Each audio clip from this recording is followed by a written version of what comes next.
நாமே நம்முடைய கடவுளை மதிக்கலைன்னா பக்கத்து வீட்டுக்காரங்க நம்ம கடவுளை எப்படி மதிப்பாங்க? ரொம்ப சிம்பிள்மா. ஒரு ஒரு புருஷன் தன் மனைவியையோ மனைவி தன்னுடைய புருஷனையோ மதிக்காமல் இவங்களை பக்கத்து வீட்டுக்காரங்க மதிக்கணும் நம்ம எதிர்பார்க்குறதே தப்புன்னு நான் சொல்ல வரேன். இது ரொம்ப சிம்பிள் லாஜிக், ரொம்ப சிம்பிள் லாஜிக். எத்தனை பேர் நினைக்கிறீங்க கோடம்பாக்கத்தில் எல்லோரும் ரட்சிக்கப்படணும், மெட்ராஸில் உள்ளவங்க எல்லோரும் ரட்சிக்கப்படணும், இந்தியாவே ரட்சிக்கப்படணும்னு விரும்புகிறவங்கெல்லாம் கை வைத்து பார்க்கலாம். சத்தமாக கை வைத்து சொல்லுங்களேன் அல்லேலூயா. அப்போது நமக்கு ஒரு எதிர்பார்ப்பு இருக்குது இல்லையா பிள்ளைகள்? நமக்கு ஒரு எதிர்பார்ப்பு இருக்கு இல்லையா? நம்ம ஒரு எதிர்பார்ப்போடு ஓடுறோம். நான் மட்டும் பரலோகத்துக்கு போய் சேர்ந்தா போகிறோம் இல்லை. நம்முடைய தேவனை இந்த மோடியே ரட்சிக்கப்படணும்னு நான் விரும்புகிறேன். நான் பப்ளிக்கில் டிவியிலே கூட சொன்னேன், மோடியே ரட்சிக்கப்படணும்னு நான் விரும்புகிறேங்க. நிர்மலா சீதாராமன் அந்த இந்த ஊரில் உள்ள அவ்வளவு ஆர்எஸ்எஸ்காரங்களும் எல்லா பிஜேபிக்காரங்களும் இயேசு கிறிஸ்துவை ரட்சகராக ஏற்றுக்கொள்ள வேண்டும் என்று நான் விரும்புகிறேன் அப்படின்னு சொன்னேன். கொஞ்சம் பேர் ஏன்ட்ட எப்படி இவ்வளோ தைரியமாக சொல்கிறீங்கன்னாக்க, ஏங்க அதான் that's what the Bible chase, அதான் உண்மையாக வேதாகமம் சொல்கிறது. எல்லாருக்கும் ஒற்றை பொதுவான ரட்சகர் இருக்கார், அவர் ஆண்டவராகிய இயேசு கிறிஸ்து. இன்றைக்கி மிக முக்கியமாக இயேசு கிறிஸ்துவனுடைய நாமம் மகிமை அடைவதற்கு எது தடையாக இருக்கிறது, சபைகள் எல்லாம் வளர்ச்சி அடையாத காரணம் என்ன அப்படின்றது நான் ஆண்டவர்கிட்ட அடிக்கடி கேட்டு ஆண்டவரிடமிருந்து தெரிந்து கொள்கிற விஷயங்களை சபைகளுக்கு நான் பேசிக்கொண்டிருக்கிறேன். குறிப்பாக முதல் நூற்றாண்டில் ஒரு பிரசங்கத்தில் 3000 பேர் ரட்சிக்கப்பட்டிருக்காங்க. ஆனால் இன்றைக்கி 3000 பிரசங்கம் பண்ணால் கூட யாரும் பெருசாக கண்டுக்க மாட்டேன்றாங்க. அப்படியே வந்தாலும் ஒரு கூட்டம் நோயாளிகள் தான் உள்ளே வர்றாங்களே தவிர, இந்த ஊரில் அவ்வளோ படிப்பறிவாரவங்க இருக்காங்களா, படித்தவங்க இருக்காங்க, ஆனால் அவங்க யாரும் சபைக்கு வரதில்லை. இப்போ நீங்கள் எந்த சர்ச்சுக்கு போங்களேன், மிஞ்சி மிஞ்சி போனால் கிராஜுவேட் இருப்பாங்க, இல்லை ஒரு போஸ்ட் அவ்வளோதான். படிப்பறிவு உள்ளவங்க நான் ரொம்ப அதிகமாக வரதில்லை. காரணம் என்ன? அப்போ இப்படியே தான் போயிட்டுருக்கும்னா நாளைக்கு எல்லோரும் படிச்சுட்டாங்கன்னா சர்ச்சுக்கு யாராவது வருவாங்களா? நான் அப்படி யோசித்து பார்க்குறேன். லண்டனில் நான் இது எதுக்கு முதல்ல நான் இது ஏன் சொல்கிறேன் அப்படின்னா, நம்ம பொதுவாக சர்ச்சுன்னு சொன்னாலே நமக்கு என்ன கிடைக்கும் அப்படின்னே நாம் சர்ச்சுக்குள்ளே வந்து உட்காந்துருப்போம். இது தப்புன்னு ஒன்று நான் சொல்ல வரல. எனக்கு என்ன கிடைக்கும்? ஒன்றுமே பிரயோஜனம் இல்லாத ஒரு கடவுளை வணங்கி என்ன பிரயோஜனம்? நான் வணங்கக்கூடிய கடவுள் வந்து எனக்கு பிரயோஜனமாக இருக்க வேண்டும். அல்லேலூயா சொல்லலாமா? எனக்கு பயனற்ற ஒரு கடவுளை பக்கத்து வீட்டுக்காரங்களுக்கு பயனுள்ளவராக இருப்பார்னு என்னால் சொல்ல முடியாது. ஆனால் நம்ம எந்த விஷயத்தில் பயனுள்ளவராக இருக்க வேண்டும், கடவுள் எந்த நோக்கத்துக்காக இந்த உலகத்தை படைத்தார், எதற்காக இயேசு கிறிஸ்து என்ற வடிவத்தில் தன்னுடைய மகனை இந்த மண்ணுக்கு அனுப்பி வைத்து ஒரு கொடிய மரணத்தை ஏன் அடைய வைக்க வேண்டும்? இயேசு கிறிஸ்து இவ்வளவு துஷ்டத்தனமான ஒரு கொடிய மரணத்தை அடைந்திருக்காவிட்டால் அவர் சாதித்திருக்க முடியாது என்ற விஷயம் என்ன விஷயம்? நம்ம சொல்கிறோம் இல்லையா, கர்த்தரை நம்புகிறவன் செழிப்பான் அப்படின்னு. அது உண்மை. ஆனால் என்ன பிரச்சனை அப்படின்னா, கர்த்தரை நம்பாதவனும் செழிக்கிறான். அதனாலேயே நாம் குழம்பி போய் நிற்கிறோம். ஒன்று. ரெண்டாவது, ஆமாம், கர்த்தரை நம்பாதவன் செழிக்கிறானா இல்லையாம்மா? கோடம்பாக்கத்தில் கிறிஸ்டின்ஸ் மட்டுமா பணக்காரங்க இருக்கிறாங்களோ? பெரிய பெரிய பணக்காரங்கிறவங்களாம் யார்? கடவுள் நம்பிக்கை இல்லாத கலைஞர் கருணாநிதி ஐயா அவருக்கு பின்னாடி தான் போய் நிற்கிறார் நம்முடைய இஸ்ரா சொர்க்கணும் ஐயா. கடவுள் நம்பிக்கை இல்லாத கலைஞர் ஐயாவுக்கு பின்னாடி தான் நம்மால் போய் நிற்கிறாரு. என் கண்மலையே, என் கோட்டையே, என் துருகமே, என்னை காப்பாற்றுகிறவரே அப்படின்னு நம்ம அவருக்கு பின்னாடி போய் நிற்கிறோம். சபையை காப்பாற்றுறது யார்? சபைக்கு தூணும் ஆதாரமாக இருப்பது யார்? கிறிஸ்து. ஆனால் கிறிஸ்தவர்கள் யாருக்கு பின்னாடி போய் நிற்கிறாங்க பாதுகாப்புக்காக? கடவுளே கிடையாதுன்னு சொல்லக்கூடிய ஆளுடைய பாதுகாப்பில் தான் சபையே இன்றைக்கி ஓடிட்டு இருக்குது. இந்த சபைக்கு கடவுள் இல்லைன்னு சொல்கிறவங்க எப்படி வருவாங்க? கடவுள் இல்லைன்னு சொல்லக்கூடியவங்களுடைய கொள்கை எனக்கு தெரிஞ்சு என்ன, எனக்கு 54 வயசு ஆகுது, 54 55 ஆகுது. இந்த நாட்களில் ரொம்ப ஃபாஸ்ட்டாக வளரக்கூடிய கொள்கை என்ன? ஈஸியாக மக்கள் சொல்லிடுறாங்க கடவுள் கிடையாதுங்க. ஏன் அப்படி சொல்கிறாங்க? அது எல்லாத்தையுமே இன்றைக்கி நம்ம பார்க்க போகிறோம். எதற்கு இயேசு கிறிஸ்துவனுடைய மரணம் இந்த மண்ணிலே தேவைப்பட்டது? நீயும் நானும் பணக்காரங்களாக மாறணும்னா இயேசு தேவையேன்னு? நல்ல தூக்கம் வரணும்னா இயேசு தேவையேன்னு? உனக்கு குழந்தை பிறக்கணும்னா இயேசு தேவையேன்னு?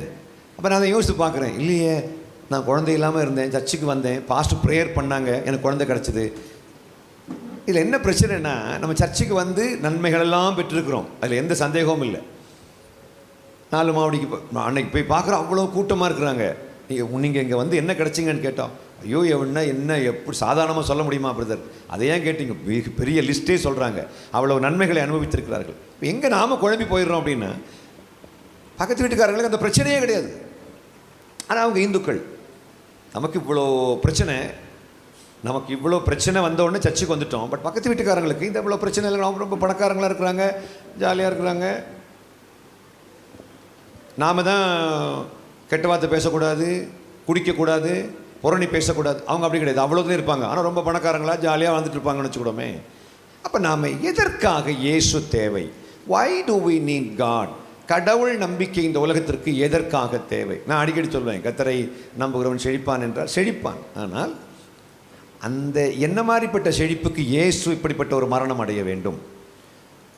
ஒரு இஸ்லாமியர்கள் இஸ்லாமியர்களை பொறுத்தவரையில் அவங்க கடவுள் இயேசு கிறிஸ்து கடவுள் அப்படின்னு அவங்க நம்புறதில்லை. நான் கடைசி என்ன சொன்னப்பா, யார் நம்புறதில்லை? முஸ்லீம்கள் நம்புறதில்லை. அவங்க இயேசுவை யாராக பார்க்குறாங்க? ஒரு தேவதூதராக, அதாவது அவர் ஒரு இறை தூதராக பார்க்கிறார்கள், அவர் ஒரு தீர்க்கதரிசியாக பார்க்கிறார்கள். ஆனால் நாம் இயேசு கிறிஸ்துவை இரட்சகராக, இறைவனுக்கு சமமான தேவனுடைய வார்த்தையானவராக பார்க்கின்றோம். ஆனால் அந்த விஷயத்தை அவங்க ஏற்றுக்கொள்ளாத காரணம் என்ன? அவங்க திருத்துவத்தை நம்புறதில்லை, நாம் திருத்துவத்தை நம்புகிறோம். We believe in Trinity, Father, Son and the Holy Spirit. கடவுள் மூவொரு தெய்வமாக இருந்தால்தான் சாதிக்க முடியும் என்ற விஷயம் என்ன விஷயம் என்பதை நாம் தெரிந்து கொள்வது வரை அவர்கள் கடவுள் மூவொரு தெய்வமாக இருக்கிறார் என்பதை நம்ப மாட்டார்கள். கடைசி என்ன சொன்னப்பா, எனக்கு ஒரு பழக்கம் உண்டு. என்ன பழக்கம்னா, நான் பேசிகிட்டே போயிட்டுருக்க மாட்டேன், கூட என்ன பண்ணுவேன், கேள்வி கேட்பேன் என்பதை துக்கத்தோடு பதிவு செய்கிறேன். கேள்வி கேட்டு தான் நான் சொல்லிக் கொடுக்குறது.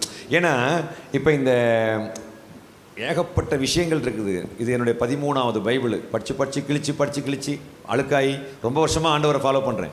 ஆனால் ஏன்ப்பா எங்கே பார்த்தாலும் சரிதான், 2000 ஆண்டுகளாக இந்திய மண்ணிலே கிறிஸ்தவம் பரப்பப்பட்டு வருகிறது, இந்த கிருபை பரப்பப்பட்டு வருகிறது, இந்த ரட்சிப்பு பரப்பப்பட்டு வருகிறது, 2000 ஆண்டுகளாக பரப்பப்படுகிறது. ஆனால் என்னுடைய மக்களுடைய எண்ணிக்கை 2.3%. இந்தியாவுக்கு கிறிஸ்தவம் வந்து 650 ஆண்டுகளுக்கு பிறகு வந்த இஸ்லாமியர்கள் இயேசுவை கடவுள் என்று நம்பாமல் வெறும் இறை தூதர் என்று நம்பக்கூடியவருடைய எண்ணிக்கை 650 ஆண்டுகளுக்கு பிறகு வந்தவங்க இன்றைக்கி 14.7% இருக்கிறாங்களே 15 வருஷத்துக்கு முன்னாடி. இவங்க எல்லாம் எப்படி கிடுக்கிடுன்னு வளர்கிறாங்க, நாம் ஏன் அப்படியே தான் இருக்கிறோம்? நாம் ஆக்சுவலாக 2.75 இருந்தவங்க இப்போ 2.3 இருக்கிறதுக்கு காரணம் என்ன? நான் யோசித்து பார்த்தேன், இதுக்கெல்லாம் என்ன காரணம்? சர்ச்சுகளை இடிக்கக்கூடிய அளவுக்கு மசூதிகளை இடிக்கிறாங்களான்னு கேட்டால் இல்லையே. இதுக்கெல்லாம் என்ன காரணம்?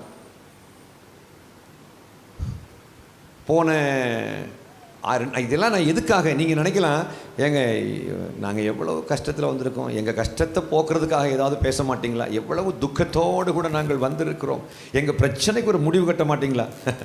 உங்கள் பிரச்சனைக்கு ஆண்டவர் முடிவு கட்டுவது லேசான காரியம். பிரச்சனை முடிஞ்சு போச்சுன்னா பிரச்சனை என்ன தெரியுமா? பிரச்சனை முடிஞ்சதுக்கு பிறகு உள்ள பிரச்சனை என்ன தெரியுமா? என்ன பிரச்சனை? நீ சர்ச்சுக்கே வரமாட்டேன், அப்புறம் உனக்கு சர்ச்சு கொண்டு வரணும்னா அப்புறம் பாஸ்டர் அதாவது ஒரு வாட்டி ஒரு ஒரு அம்மா ஃப்ரெண்டில் உட்காந்துருப்பாங்க. டெய்லி சர்ச்சுக்கு அவங்க தான் முதல்ல வருவாங்க, ஃப்ரெண்டு வரிசையில் உட்காந்துருப்பாங்க, நல்ல உருக்கமாக ஜெபிப்பார்கள். அவங்களுடைய ஜெப குறிப்பு என்ன தெரியுமா? அவங்களுடைய ஹஸ்பண்ட் ரட்சிக்கப்பட வேண்டும். டெய்லி ஜெபிப்பார்கள். ஒரு நாள் அவங்க சபைக்கு வரதை நிறுத்திட்டாங்க. ஏன் தெரியுமா? பாஸ்டர் ஐயா ஒரு நாள் எல்லாரையும் நிறுத்தி விட்டு, அருமையான சகோதரி ஒவ்வொரு நாளும் ஒவ்வொரு ஞாயிற்றுக்கிழமையும் முதல் வரிசையில் அந்த முனையில் உட்கார்ந்துருக்கிறாங்க. அவங்களுடைய ஜெப குறிப்பு ஒன்று தான் பிள்ளைகளே. என்ன ஜெப குறிப்பு என்றால், அவருடைய புருஷன் ரட்சிக்கப்படணும். நாம் எல்லாம் கரங்களை உயர்த்தி அந்த சகோதரிக்கு நேராக நீட்டி அந்த சகோதரிக்காக நாம் ஜெபிக்க போகிறோம் அப்படின்னு ஜெபம் பண்ணி அடுத்த வாரம் அவங்க வரவே இல்லை. நடந்த சம்பவம் என்னவா இருந்திருக்கும்? அந்த ஆள் ரட்சிக்கப்பட்டார், ரட்சிக்கப்படலை. ஆக்சுவலாக ஏன் ரட்சிக்கப்படணும்னு விரும்பினாங்கன்னா, அடி, எப்போ பார்த்தாலும் அடி. அதுக்கு அந்த இவர் ப்ரேயர் பண்ண நாள்ல இருந்து அந்த ஆள் அடிக்கிறத விட்டுட்டார். அந்த ஆள் அடிக்கிறத விட்டுட்டு ஞாயிற்றுக்கிழமை சர்ச்சுக்கு வரல. ஞாயிற்றுக்கிழமை புருஷனும் மனைவியுமா பீச்சுக்கு போயிருக்கிறாங்க, மெரினா பீச்சுக்கு. அப்போ பாஸ்டர் ஞாயிற்றுக்கிழமை பார்க்குறாரு, ஆளை காணோம்.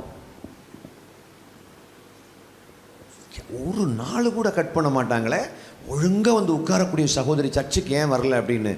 சர்ச்சு முடிஞ்ச உடனே வண்டி ஸ்டார்ட் பண்ணி பாஸ்டர் நேராக வீட்டுக்கு போகிறாரு. வீட்டில் போனால் பசங்க இருக்கிறாங்க. டேய் மம்மி எங்கடான்னு கேட்டால், மம்மி டேடி கூட வாக்கிங் போயிருக்கிறாங்க. அப்படிப்பட்ட வார்த்தையை கற்பனையே பண்ணி பார்க்க முடியாது. ஏன்னா ஒவ்வொரு நாளும் அடிதான். அப்படி இருக்கும்போது வாக்கிங் போயிருக்காங்க. பாஸ்டர் நேராக சேப்பாக்கத்துக்கு வண்டி விடுறாரு. நேராக பீச், மெரினா பீச் போனா சகோதரி வாக்கிங் போயிட்டுருக்குறாங்க ஹஸ்பண்ட் கூட. நீங்கள் சர்ச்சுக்கு வரலையே, ஞாயிற்றுக்கிழமை ஆச்சோம். ஐயோ பாஸ்டர், ஞாயிற்றுக்கிழமை மறந்தே போச்சு பாஸ்டர். ஏம்மா மறந்துச்சுது? வீட்டுக்காரர் நல்லவர் ஆகிட்டார் பாஸ்டர், அதெல்லாம் அப்படியே சொக்கி போய் மறந்து அவர் கூடயே சுற்றிட்டு இருக்கேன் அப்படின்னு சொல்லி பாஸ்டர் நேராக வீட்டுக்கு வந்தார். ஜெபிக்க ஆரம்பித்தார். ஆண்டவரே, இந்த ஆத்துமாவை திருப்பி கொண்டு வாரும் ஆண்டவரே, அந்த ஆத்துமாவை கொண்டு வாரும் ஆண்டவர். அடுத்த வாரம் கரெக்டாக வந்து உட்கார்ந்துருக்குது. காரணம் என்ன? அப்போ நமக்கு பிரச்சனை இல்லைன்னா பெரும்பான்மையான 99% கிறிஸ்டியன்ஸ் சர்ச்சுக்கு வரமாட்டாங்க. ஏன்னா சர்ச்சுக்கு எதுக்காக வர வைக்கிறாங்க அப்படி தெரியுமா? உன் பிரச்சனைக்கு தீர்வு வரணுமா, சர்ச்சுக்கு வா, இப்படி தான் கூப்பிடுறோம். அதனால மக்களுக்கு தப்பும் கிடையாது. உண்மையிலே பாஸ்டரையா, மக்களுடைய தப்பும் கிடையாது. ஹோட்டலில் வந்தால் சாப்பிட்டுட்டு வெளியே போவாங்களே தவிர இந்த முடி வெட்டி விடுன்னு சொல்லுவாங்களா என்ன? ஹோட்டல் எந்த பர்பஸுக்காக? சாப்பிட்ற பர்பஸ். சலூனில் போய் நின்றுக்கிட்டு எப்போ சாம்பார் ஊற்றுப்பான்னு சொன்னா, ஏய் என்னாச்சு உனக்கு? இது சலூனுப்பா, இது முடிவெட்டுற இடம். அப்போ அதான் காய்கறி கடையில் போய் நின்றுக்கிட்டு சிக்கன் மசாலா ஊற்று, இது காய்கறி கடை. அதே மாதிரி தான் சர்ச்சுன்னு சொன்னால் நம்ம எப்படி மக்களை கூட்டிட்டு வரோம்? நீ கவலைப்படாதே, கலங்காதே, திகையாதே, உன் பிரச்சனை எல்லாம் முடிஞ்சு போயிடும் சொல்லிட்டு அப்படியே கூப்பிடுவோம். இது தப்பும் கிடையாது. அதில் பாதி பிரச்சனையாவது முடிஞ்சிடும்னு வச்சுக்கிடுவோமே. ஆனால் அந்த ஆள் அந்த ஒற்றை நோக்கத்திலேயே 25 வருஷம் சர்ச்சு வந்துட்டு இருப்பார். அதில் கொஞ்சம் பேரெலாம் ரொம்ப புத்திசாலித்தனமாக ஒரு 6 மாதத்துலேயே கிளம்பிடுவாங்க வீட்டுக்கு. இனி அவள் தான் 6 மாதம் பார்த்துட்டோம்ல, ஒன்றும் இல்லை. ஒரு சிலர்லாம் புத்திசாலித்தனமாக, மகா புத்திசாலித்தனமாக 1 மாதம் பார்ப்பாங்க, அப்புறம் போயிடுவாங்க. ஆனால் இயேசு எதற்கு தேவை? இயேசு கிறிஸ்துவை நான் ஏற்றுக்கொள்ளாவிட்டால் என்னால் சாதிக்க முடியாது என்ற விஷயம் என்ன விஷயம்? இயேசு கிறிஸ்து நான் ஏற்றுக்கல அப்படின்னா என்னால் எதை சாதிக்க முடியாதுன்னு ஒரு கேள்வி கேட்டால் பாப்பா என்ன சொல்வீங்க? நீங்கள் சொல்லுங்கப்பா, நீ சொல்லுப்பா. என்னப்பா கொஞ்சம் சத்தமாக சொல்ல. நீ சொல்லுது உனக்கு அது கேட்குதா? யாராவது சத்தமாக சொல்லுங்க. நீ சத்தமாக சொல்லுப்பா. பாவத்தை மேற்கொள்ளக்கூடிய வலிமையை இயேசு உனக்கு தருவார். வாவ், உண்மையிலே அருமையான பதில். இது யார் பெற்ற பிள்ளை? இது யாருடைய மகா? இது வா, அருமை brother. What's your name brother? Maxwell. நல்ல அருமையான பிள்ளை. பாவத்தை மேற்கொள்கின்ற வலிமையை இயேசு உனக்கு தருவார் அப்படின்னு. ஆனால் இந்த வார்த்தையை சொல்லி நம்ம யாரையாவது கூப்பிட்டுக்கிறோமா இன்னைக்கு வரைக்கும்? அன்னைக்கு ஒரு அம்மா சர்ச்சுக்கு ஒழுங்காக வருது. அந்த அம்மா சர்ச்சுக்கு போகிறதே கிடையாது. ஏம்மா சர்ச்சுக்கு வரேன்னு கேட்டால், இடுப்பு பகுதியிலே ஒரு வலி கடந்து வந்தது. நீங்கள் இது வரைக்கும் சர்ச்சுக்கு போய் நான் பார்த்ததே கிடையாது, ஆனால் ரொம்ப சந்தோஷமாக இருக்குது நீங்கள் எல்லாம் சர்ச்சுக்கு வரதை பார்க்கும்போது அப்படின்னு. இடுப்பு பகுதியிலே ஒரு வலி கடந்து வந்தது. அந்த கடந்து வந்த இடுப்பு வலி கடந்து போகும்படியாக நல்லமாவுடைய பகுதிக்கு நாங்கள் கடந்து போயிருந்தோம். அப்பொழுது அண்ணன் கடந்து வந்து ஜெபித்த பொழுது ஒரு வல்லமை கடந்து வந்தது. அப்பொழுது கடந்து வந்த இடுப்பு வலி கடந்து போனது. இப்போ சர்ச்சுக்கு ஒழுங்காக கடந்து போக சொல்லியிருக்கிறாங்க. ஏன்னா கடந்து போன இடுப்பு வலி திரும்ப கடந்து வந்துருங்கிறதுக்காக சர்ச்சுக்கு கடந்து போக சொல்லியிருக்கிறாங்க. என்னை கடந்து போக விடுங்க பிரதர் அப்படின்னு அந்த அம்மா கடந்து போயிட்டாங்க. 17-18 வாட்டி கடந்துட்டாங்க. கேட்குற கேள்வி என்னென்னா, எதற்காக இவர்கள் சர்ச்சுக்கு வர்றாங்க? சர்ச்சுக்கு தொடர்ந்து வரலன்னா போன நோய் திருப்பி வந்துருங்கிற பயத்திலேயே 85 வருஷம் சர்ச்சுக்கு வருவாங்க. ஏன் வர்றாங்க?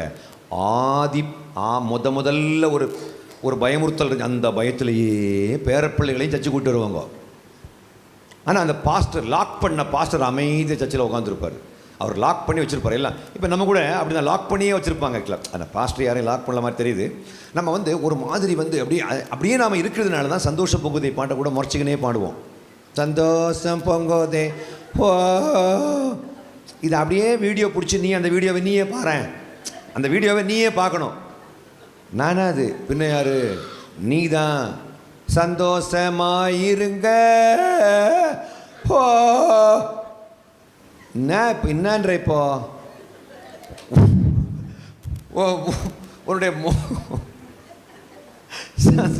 சந்தோஷமாக இருக்க பாட்டை கேட்ட உடனே வெளியில் உள்ளவங்களுக்கு என்ன தோணும்? முதல் கேள்வி, சார் தான் இப்போ என்னன்ற இப்போ கேட்பாங்களா இல்லையா? நான் என்ன சொல்ல வரேன் அப்படின்னா, நமக்கு எதற்காக இயேசு தேவை மக்களை? அருமையான மகள் ஒரு வார்த்தை சொன்னாங்க. What's name? ஷர்லி. அருமையாக சொல்லிச்சுது. என்ன வார்த்தை? எதற்கு கடவுள் தேவை? பாவம் செய்யாமல் வாழ்கின்ற வலிமையை தருகின்ற ஒற்றை கடவுள் நான் வணங்கும் ஆண்டவராகிய இயேசு கிறிஸ்து. Praise the Lord. Hallelujah. Praise the Lord. கர்த்தர் நல்லவர். இயேசு எதற்காக மரிக்க வேண்டும் மக்களே? அன்னைக்கு பார்த்தா ஒரு ஆள் சொல்கிறாரு, சார் உங்கள் கடவுளை மாதிரி நல்ல கடவுள் யாருமே இல்லை சார். ஒரு இந்து பையன், எங்கள் கடவுளில் கூட உங்கள் கடவுள் மாதிரி ஒரு கடவுள் கிடையாது சார், அவ்வளோ நல்ல கடவுள் சார், ஆனால் உங்கள் ஆளை கடைசியாக போட்டு தள்ளிட்டாங்களே சார். என்ன சொல்கிறாப்புல? போட்டு தள்ளிட்டாங்களே சார். சார் மண்டை பத்திரம் சார், இல்லைன்னா உங்களையும் போட்டுருவாங்க, கிறிஸ்டின்னாலே துரத்தி அடிக்கிறாங்கோ, புரியவே இல்லை சார், ஏன் கிறிஸ்டின் அடிக்கிறாங்கன்னே தெரில சார் அப்படின்னு. அப்போ நான் அதுக்கு பிறகு இந்த மதமாற்ற தடை சட்டம் ஒரு 15-20 வருஷத்துக்கு முன்னாடி வந்து தெரியுமா, அதுக்கு பிறகு நான் ரொம்ப யோசிக்கிறேன், நமக்கு எதற்காக இவ்வளவு பகையை சம்பாதிச்சு ஒரு காஸ்பல் சொல்லணும்? அப்போ நான் யோசித்து பார்த்தேன், எங்கேயோ நாம் தப்பு பண்ணுறோம். இல்லைன்னா இப்போ இந்த கண்ணாடி வேண்டாம்னு யாராவது சொல்லுவாங்களா? கண்ணாடியை உருவாக்குனது கிறிஸ்டியன்ஸு கிடையாது, இந்த பிரிண்டிங் மிஷினை கண்டுபிடிச்சது கிறிஸ்டியன் கிடையாது, இந்த ஃபேனை கண்டுபிடிச்சது கிறிஸ்டியன்ஸ், இது எதுவுமே இந்தியன்ஸ் கிடையாது. இந்த பிரிண்டிங் மிஷினை கண்டுபிடிச்சது இந்தியன்ஸ் கிடையாது, இந்தியாவினுடைய இந்துக்களோ அல்லது இங்கே இருக்கக்கூடிய ஆட்கள் யாரும் கிடையாது. இந்த டியூப்லைட்டை கண்டுபிடிச்சது இங்கே உள்ள ஆட்கள் இந்தியர்கள் கிடையாது. இந்த டிவியை கண்டுபிடிச்சதுலேருந்து, இந்த மொபைல் ஃபோனை கண்டுபிடிச்சதுலேருந்து, அந்த எலக்ட்ரிசிட்டி மின்சாரத்தை எல்லாம் வெளிநாட்டுக்காரங்க தான், உள்நாட்டுக்காரங்க யாருமே கிடையாது. நாம் கண்டுபிடிச்சது இட்லி, தோசை, சாம்பார், சட்னி. அந்த வடை இருக்குல்ல, அந்த வடையை அது அடுத்த நாள் வச்சா ஊசி போயிடும், அதுக்காக அது ரசத்தில் மூடி வைப்பார்கள். காலையில் அதுக்கு பேர் என்ன?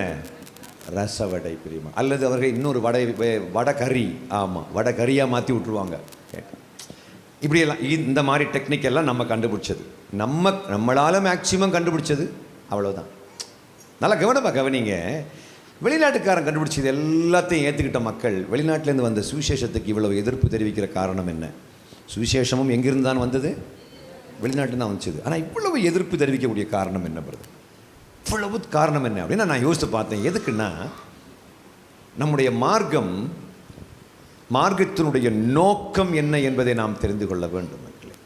எப்படியாகலும் மக்களை மதமாற்றம் பண்ணணும் அப்படின்னாக்கா அதுக்கு நாம் இவ்வளோ கஷ்டப்பட வேண்டிய தேவையே கிடையாது. ஏன்னா மனமாற்றம் கையில் விசிறி வச்சு, அது அந்த நாகர்கோயிலில் எல்லாம் நான் என் சொந்த ஊர் நாகர்கோயிலில் இந்த பனை ஓலையில், சின்ன பனை ஓலையில் எது வச்சுருப்பாங்க? விசிறி வச்சுருப்பாங்க. அந்த விசிறி வச்சு வீசுவாங்க. அதிலிருந்து நாம் இந்த ஃபேனுக்கு கீழே உட்காரக்கூடிய மனமாற்றத்துக்கு ஈஸியாக நகர்ந்து விட்டோம். ஆனால் விக்கிரகத்திலிருந்து இயேசு கிட்ட வரக்கூடிய மனமாற்றத்துக்கு மக்கள் நகர முடியாமல் இருக்கின்ற காரணம் என்ன அப்படின்னா, எந்த நோக்கத்துக்காக இயேசு தேவை என்பதை நாம் முழுசாக புரிந்து கொள்ளும்போது, எந்த நோக்கத்துக்காக இயேசு தேவை என்பதை வெளியில் உள்ளவங்க ஈஸியாக புரிஞ்சுக்குவாங்க. ஷர்லி, நான் கடைசியாக என்ன சொன்னேன்? நீ கொஞ்சம் சத்தமாக சொல்லுமா. அது சாவுக்கு ஏதுவான பாவம் அல்ல. நான் திரும்ப சொல்கிறேன், நல்ல கவனமாக கவனிங்க. எந்த நோக்கத்துக்காக இயேசு நமக்கு தேவையோ அந்த நோக்கத்தை முழுசாக நம்ம புரிஞ்சுக்கிட்டோம்னா, எந்த நோக்கத்துக்காக இயேசு அவர்களுக்கு தேவையோ அந்த நோக்கத்தை அவர்கள் எளிதாக புரிந்து கொள்வார்கள். தம்பி, நான் கடைசி என்ன சொன்னேன்? அதாவது நீங்கள் சத்தமாக சொல்லாததுக்கு காரணம் என்னன்னு தெரிஞ்சுக்கலாமா? முதல்ல நான் கேட்டு நீங்கள் பேசுகிறத நான் புரிஞ்சிக்கக்கூடிய அளவுக்கு சத்தமாக இல்லாமல் அந்த வாயை மட்டும் அசைக்கிறீங்க பார்த்தியா, அதுக்கு என்ன காரணம் நான் தெரிஞ்சுக்கலாமா? யாராவது சொல்லுங்களேன். பாஸ்டர்மா சொல்லுங்கள்.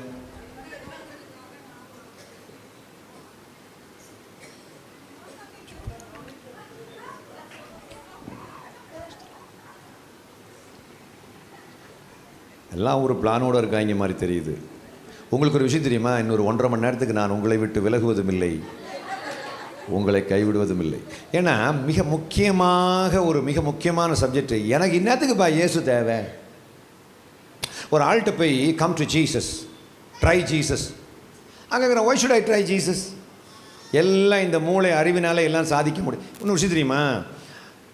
படித்தவங்களுக்கு கிரைஸ்ட்னு சொன்னாலே ஒரு அப்ரப்டாக பார்க்குறாங்க. காரணம் என்ன? ஒரு மாதிரி பார்க்குறாங்க படித்தவங்களுக்கு. படிப்பறிவு இல்லாதவங்க, இந்த இப்போ ஊரில், இப்போ நம்ம ஊரில் உள்ள இப்போ படிப்பறிவு இல்லாத கிராமத்துக்குள்ளே போயிட்டு அந்த கிராமத்தை தோத்திரம்மா நல்லா இருக்கீங்களாம்மா, நல்லா ஆக்கிறம்மா, யாரும்மா நீங்கள், நாங்கள் சர்ச்சில் வந்துக்கிறோம் அப்படி சொன்னால், அப்படியா உக்காருமா உக்காரு, தண்ணி எடுத்து கொடுமா, சந்தோஷமாக வரவேற்பாங்க. ஆனால் ஒரு பணக்காரங்க பிராமணால் வீட்டில் போனால் அவள்லாம் என்ன பண்ணுவா? முறைச்சி பார்க்குறதுல நீ எரிஞ்சு பஸ்மமாயிருவ. அப்போ ஒரு மனுஷன் படிப்பு வர்ற வரைக்கும் நம்ம இப்படியெல்லாம் வீடுகள் தோறும் போயிடுவோம். படிப்பு வந்ததுக்கு பிறகு எங்கே போகிறோம்? அதானே, எங்கே போகிறதுக்கு? எங்கேயும் போக முடியாது, வீட்டில் தான் உட்காந்துருக்கணும். 423 பேராலயங்கள் லண்டனில் மசூதிக்கு விற்கப்பட்டிருக்கிறது போன 10-15 வருஷத்துக்குள்ளால். 423 பேராலயங்கள், பெருங்கோயில்கள், சர்ச்சு, பெரிய சர்ச்சஸ் எல்லாம், cathedrals have been sold out for mosque. அப்போ காரணம் என்ன? ஏன்னா இதெல்லாத்தையும் கிறிஸ்து பார்த்துட்டு இருந்தார். அந்த அகிலாண்டத்தை படைத்த அந்த ஒற்றை கடவுள் பார்த்துக்கிட்டே இருக்கிறார். எல்லாம் அவருக்கு அந்த அனந்த ஞான மூர்த்திக்கு எல்லாமே தெரியும், என்னென்ன பண்ணணும் என்ன பண்ணக்கூடாது. ஆனால் எல்லாம் பார்த்துட்டு இருக்கிறாரு. ஏன்? எவ்வளவு கஷ்டப்பட்டு செங்கல் செங்கலாக வச்சு உடல் உழைச்சி கஷ்டப்பட்டு கட்டின இந்த பில்டிங்ஸ் எல்லாத்தையுமே இன்றைக்கி மசூதிக்கு விற்றுட்ருக்குறாங்களே, டிஸ்கோத்தே கிளப்புக்கு லண்டனில் விற்றுட்ருக்காங்களே, இங்கே நமக்கு ஒரு சர்ச்சு கட்டுறதுக்கு அவ்வளோ கஷ்டப்படுறோமே, இதுக்கெல்லாம் என்ன காரணம் அப்படின்றத நம்ம புரிந்து கொள்ள வேண்டும். இதுக்கெல்லாம் என்ன காரணம் அப்படின்னா, இயேசு எதற்காக மக்களுடைய பாவத்தை மன்னிப்பதற்கு இவ்வளவு கொடிய ஒரு மரணம் அடைய வேண்டும் அப்படின்றத நாம் தெரிந்து கொள்ளவில்லை. இயேசு கிறிஸ்து இப்படிப்பட்ட ஒரு கொடிய மரணம் அடைந்தால்தான், அப்படிப்பட்ட ஒரு அசிங்கமான, அவலட்சணமான, ஒரு கொடுமையான, வலி மிகுந்த, ஒரு மன உளைச்சல் மிகுந்த ஒரு மரணத்தை அடைந்தால்தான் சாதிக்க முடியும் என்பது என்ன என்பதை நாம் தெரிந்து கொள்வது வரைக்கும் பக்கத்து வீட்டுக்காரங்களுக்கு இயேசு தேவைப்படவே மாட்டார். இன்னொரு விஷயம் தெரியுமா? ஏன் அவங்களுக்கு இயேசு தேவைப்படலைன்னா, அவன் ப்ரேயர் பண்ணும்போது அவன் கடவுளும் சில விஷயங்கள்லாம் கொடுக்கத்தான் செய்யுது. பிள்ளையாரப்பான்னு சொல்லிக்கிட்டு எதையாவது அவன் கேட்கும்போது அவனுக்கு சில விஷயங்கள் கிடைக்கலையா? இல்லையா? இன்னும் ஒரு அடுத்த ஸ்டெப்புக்கு நான் போய் சொல்கிறேன். பிசாசால் அற்புதம் பண்ண முடியுமா? முடியாதா? முடியும்ல. மோசே கம்பை கீழே போட்ட உடனே அது என்னவா மாறிச்சு? உடனே நம்ம ஆள் பார்வனை பார்த்துக்கிட்டே, மொட்டை பாடுறா, என் கம்பை பாம்பாயிடுச்சு பார்த்தியா அப்படின்னு பெருமைப்பட்டு நிற்கும் போது பார்வன் என்ன பண்ணுறாரு?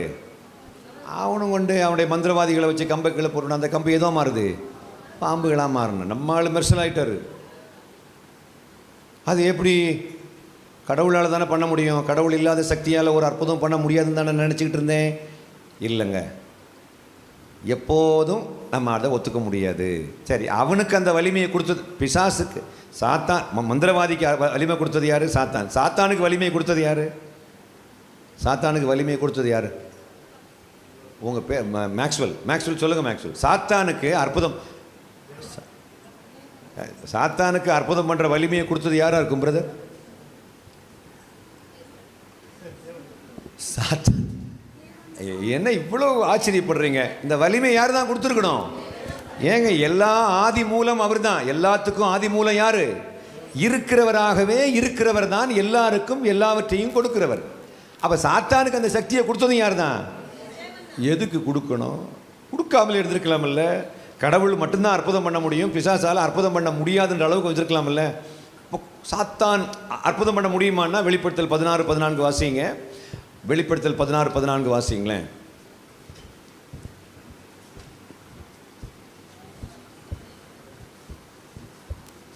பின்பு நான் பார்த்தபோது இதோ பெண்மையான மேகத்தையும் அந்த மேகத்தின் மேல் வெளிப்படுத்தல் 16-14 திரும்ப வாசிங்க. வாவ், பிசாசுகளின் ஆவியால் அற்புதம் பண்ண முடியுமா மேக்ஸ்வெல்? முடியுமா முடியாதா? அந்த வலிமையை கடவுள் கொடுக்காம இருந்திருந்தா நம்ம ஈஸியாக மக்களை ஆண்டருக்குள்ளே கொண்டு வந்துடலாம்ல. ஊரில் உள்ள அவ்வளவு தூக்கம் வராதவன், நோயில் மாட்டினவன், பிரச்சனையில் இருக்கவன் அவ்வளோ பேரையும் உள்ளே கொண்டு வந்துட்டு கடன்னு எல்லாரையும் மாற்றிருக்கலாம்ல. ஆனால் அதுவும் கடவுளுக்கு மகிமை இல்லை. வெளியில் உள்ள மக்களுக்கு அவன் கும்பிடக்கூடிய கடவுள் அல்லாதவற்றை கும்பிடக்கூடிய அந்த மக்களுக்கும் அந்த கடவுள் அந்த மூலமாக நன்மை செய்வது கடவுள்தான். அல்லேலூயா சொல்லலாமா? கடவுள் நம்பிக்கை இல்லாதவருடைய வீட்டில் குழந்தை பிறக்கிறதுக்கு காரணமாக இருப்பதும் யார் தான்? சத்தமாக சொல்லுங்களேன். உங்களுக்கு மேரேஜ் ஆயிடுச்சு இல்லையா பிரதர்? எப்படி கண்டுபிடிச்சேன்? சிரிக்கவே மாட்டேன்றீங்க அப்படின்னா ஈஸியாக கண்டுபிடிச்சிடலாம். கேள்வி கேட்டால் பதில் சொல்லணும், டக்கு டக்கு. நல்ல சொல்லலாமா? ஆமாம். ஏன்னா ஊழியக்காரர் கேள்வி கேட்கும்போது நீ பதில் சொல்லி பழக வேண்டும். அப்போ தான் நீ கேள்வி கேட்டால் நீ நம்ம ஒரு ஒரு உருப்படியான ஒரு ஊழியத்தை நம்ம செய்ய முடியும். இதெல்லாம் இந்த மாதிரிலாம் ரொம்ப காலம் இருக்கக்கூடாது. சபை அப்படியே கிட்டு வளர்ந்துட்டு பெருசிக்கிட்டே இருக்கணும். அல்லேலூயா சொல்லலாமா? ஆமாம். ஆயிரக்கணக்கான மக்கள் ஒவ்வொரு வருஷமும் அனுதினமும் சபையிலே ஆத்துமாக்கள் சேர்த்துக் கொள்ளப்பட்டார்கள். அப்போஸ்தலர் 2ஆம் அதிகாரம் 47ஆம் வசனம். ஆனால் இன்றைக்கி வருஷத்துக்கு எத்தனை பேர் புதுசாக வர்றாங்க? யோசித்து பாருங்கள். காரணம் என்ன? அதுக்கெல்லாம் என்ன காரணம்னா, இயேசு கிறிஸ்து எதற்காக தேவை? ஒரு படம் எடுக்கிறாங்கன்னா அந்த படம் நல்லா ஓடுறதுக்கு பூஜை போடுறாங்களா இல்லையா? உங்கள் கோடம்பாக்கத்தில் இருக்குது. அவ்வளோ பூஜை நடக்கிறதுல எங்கே தான் நடக்குது? இந்த கோடம்பாக்கம் தான் நடக்குது. ஆக்சுவலாக அந்த படம் நல்லா ஓடுதா? சூப்பராக ஓடுது. சம்பாதிக்கிறாங்களா? நல்லா சம்பாதிக்கிறாங்க. பெரிய புகழ் பெறுகிறார்களா? பெறுகிறார்கள். நீ கீர்த்தியும் புகழ்ச்சியுமாக இருப்பாய் என்று நம்மக்கிட்ட சொன்ன கடவுள் யாருக்கும் கிரியை செய்கிறாருன்னா அவங்களையும் கீர்த்தியும் புகழ்ச்சியை தான் வச்சுருக்காரு. ஆக்சுவலாக இப்போ என்னென்ன நம்ம டோட்டலாக குழம்பி போய் நிற்கிறோம். எனக்கு இன்னத்துக்கு இயேசு தேவை அப்படின்னு நம்ம பசங்க கேட்கும்போது அதுக்கு கரெக்டான பதிலை நாம் சொல்லி புரிய வைக்க வேண்டும். அந்த பசங்க அந்த பாப்பா கொஞ்சம் கவனி பாப்பா. அந்த தம்பி இந்த பக்கமாக தம்பி இந்த பக்கமாக அந்த தம்பியை இப்படி வாயன் ப்ளீஸ். அந்த தம்பிக்கு ட்ரான்ஸ்ஃபர் வந்திருக்கு. இப்படி உட்காருங்க. மனிதன் தனிமையாக இருப்பது நல்லது. இப்படி உட்காருங்க தம்பி, இப்படி உட்காருங்க. தேங்க்யூ. மனிதன் தனிமையாக இருப்பது நல்லது. ஏன்? பிரச்சனை இல்லாமல் இருக்கும். சேர்ந்திருந்தால் பிரச்சனை வருதுன்னா பிரித்து கடவுளே விட்டுருவார். நம்மெல்லாம் இன்றைக்கி பிரிஞ்சு கிடக்கிறது காரணம் என்ன? சேர்ந்து இருக்கக்கூடிய அளவுக்கு நம்ம இன்னும் முதிர்ச்சி அடையவில்லை. ஊழியக்காரங்க எல்லாம் ஒன்று சேரக்கூடிய அளவுக்கு நம்ம முதிர்ச்சி அடையலை. ஆனதுனால தான் நம்ம பிரித்து கடவுளே வச்சுருக்காரு. ஹலோ, இனி என் மச்சானால் எந்த பிரச்சனையும் கிடையாது. அப்படியே கவனம் உட்காந்துருப்பான். கட்சி வரைக்கும் எந்த ப்ராப்ளமும் கிடையாது. ஆக்சுவலாக உன்னால தான் இவன் ஃப்ரெண்டில் வந்திருக்கான் என்பதையும் நான் துக்கத்தோடு பதிவு செய்ய விரும்புகிறேன். நல்ல கவனமாக கவனிக்கணும். ஆக்சுவலாக தயவுசெய்து கவனமாக கவனிக்கணும். யாரும் விளையாடக்கூடாது. நல்ல கவனமாக கவனிங்கம்மா ப்ளீஸ்மா. மிக எத்தனை பேர் நினைக்கிறீங்க இன்றைக்கி மிக முக்கியமான விஷயத்தை கற்றுக்கொள்ள போகிறோம்? சத்தமாக சொல்லுங்களேன். ஆமாம், மிக முக்கியமான விஷயம். எனக்கு இன்னத்துக்கு இயேசு தேவை. இயேசு இல்லைன்னா நான் இதை சாதிக்க முடியாது அப்படின்னு சொன்னால் நம்ம நேராக போவோம். எங்கள் அப்பாவுக்கு ஆக்சுவலாக எங்கள் அப்பாவுக்கு மரணத்துக்கு ஏதுவான ஒரு நோய் அவர் சாகும் தருவாயில் இருக்கும் பொழுது இதே மாதிரி ஒரு ஊழியக்காரரும் அவருடைய துணைவியாருமாக என்னுடைய அப்பாவுக்காக ப்ரேயர் பண்ணி ட்ரிவாண்ட்ரம் மெடிக்கல் காலேஜில் கைவிடப்பட்ட எங்கள் அப்பா எழும்பி உட்கார்ந்தார். அதுக்கு பிறகு தான் கடவுள் உண்டுங்கிற நம்பிக்கையே எனக்குள்ளே வந்தது. ஆக்சுவலாக அதுக்கப்புறம் தான் கடவுள் உண்டுங்கிற நம்பிக்கை வந்தது. நான் திக்குவாய் உள்ளவனாக இருந்தேன். கர்த்தர் என்னை பரிபூர்ணமாக குணப்படுத்தினார். உன் பேர் என்ன தம்பி?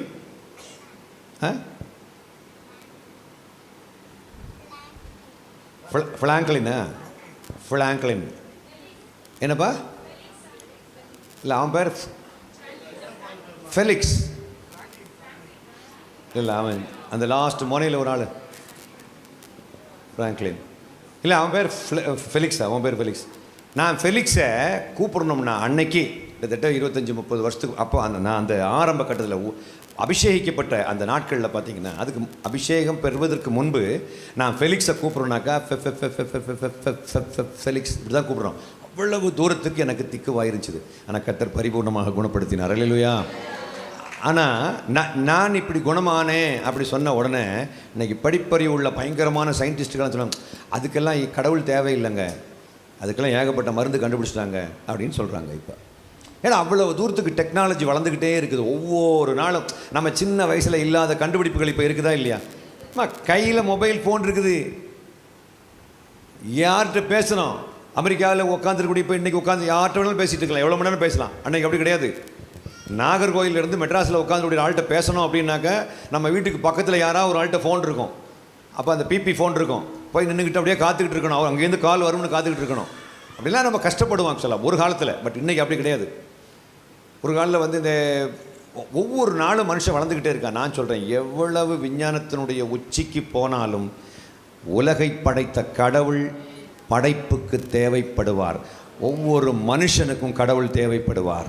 எவ்வளோ பெரிய மூளை வளர்ச்சி உள்ள தாதாவை மாறினாலும் அவருக்கும் கடவுள் தேவைப்படுவார். ஆனால் எதற்காக கடவுள் தேவைப்படுவார்? That's very important. எவ்வளோ விஞ்ஞானம் முதிர்ந்து எப்படிப்பட்ட நோய்க்கு மாத்திரை கண்டுபிடிச்சாலும் மருந்து கண்டுபிடிச்சாலும் கடவுள் இந்த உலகத்துக்கு தேவைப்படுவார். இல்லைன்னா கடவுள் கண்ட்ரோல்லே இல்லை, இந்த உலகத்தை பற்றி கண்ட்ரோல்லே கடவுள் இல்லை அப்படின்ற மாதிரி ஆயிரும். நான் அப்படி நம்ம சொல்ல முடியாது. எதற்காக இயேசு கிறிஸ்து இந்த உலகத்தில் வந்து இப்படிப்பட்ட ஒரு மரணம் அடைந்து அப்படிப்பட்ட ஒரு ஒரு ஒரு ஒரு ஒரு ஒரு ஒரு ரட்சிப்பை உருவாக்க வேண்டும் என்பதை நாம் தெளிவாக தெரிந்து கொள்ள வேண்டும். இப்படிப்பட்ட ஒரு மரணம் அடைந்தால்தான் சாதிக்க முடியும் என்ற விஷயம் என்ன என்பதை எல்லா சபைகளுக்கும் போய் சொல்லணும்னு கர்த்தர் என்கிட்ட பேசிகிட்டு இருக்கிறார். ஆக்சுவலாக இது மிக முக்கியமான விஷயம். தயவுசெய்து இது சாதாரணமாக நினைக்கக்கூடாது. நீங்கள் கலங்க வேண்டாம், திகைக்க வேண்டாம்.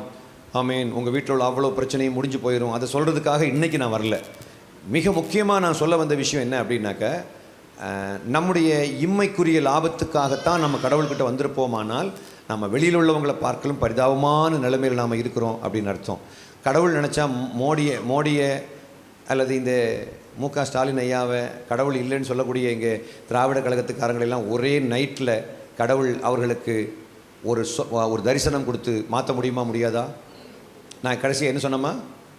கடைசி மோடி உட்பட எல்லா பிஜேபி ஆர்எஸ்எஸ்காரங்க இந்த இந்த இந்த மு.க. ஸ்டாலின் ஆட்கள்லாம் இருக்காங்களே, இந்த திராவிட கழகத்துக்காரங்க, அம்பேத்கரிஸ்டுகள், பெரியாரிஸ்டுகள், இவங்களுக்கு எல்லாத்துக்கும் ஒரே நாளில் ஒரு நாளில்